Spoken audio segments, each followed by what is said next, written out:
কাদরে কুদরত দারি বরকামাল আনতা রব্বি আনতা হাসবি যুল জালাল।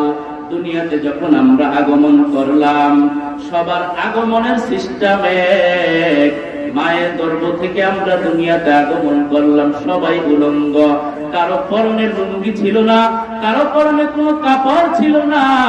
পৃথিবীতে আসার নিয়ম এক, আবার যখন দুনিয়া থেকে আমরা কবরে চলে যাব, কবর দেশে চলে যাব, যাওয়ার নিয়মও কিন্তু এক। সাদা কাফনের কাপড়, ধনীর বেলাও সাদা কাফনের কাপড়, গরিবের বেলাও সাদা কাফনের কাপড়। এরকম ভাবে আল্লাহ পাক রব্বুল আলামিন সবার জন্য একই সিস্টেম, একই তরিকা। পুরুষদের জন্য 3 কাপড়, মহিলাদের জন্য 5 কাপড়। এগুলি যাওয়া সিস্টেম এক, আসা সিস্টেম এক। মাঝখান দিয়া এত মারামারি আর কিলাকিলি কেন?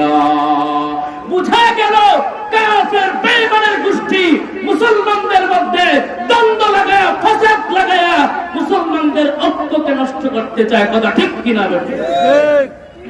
এ মুসলমান ইমানদার আল্লাহর গোলাম, এজন্য সাবধান সাবধান, আমাদের ঐক্যকে কেউ যেন নষ্ট না করতে পারে। সবাই আমার ভাই, সবাই আমার মুসলমান, আমরা একই কালিমার বন্ধনে আবদ্ধ। আমি এক পীরের মুরিদ হতে পারি, আপনি আরেক পীরের মুরিদ। আপনি এক দল করেন, আরেকজন আরেক দল করে। এজন্য আমাদের ভিতরে দল মত নির্বিশেষে আমরা সবাই আল্লাহর গোলাম, নবীজির আদর্শ উম্মত। ঠিক কিনা বেঠিক?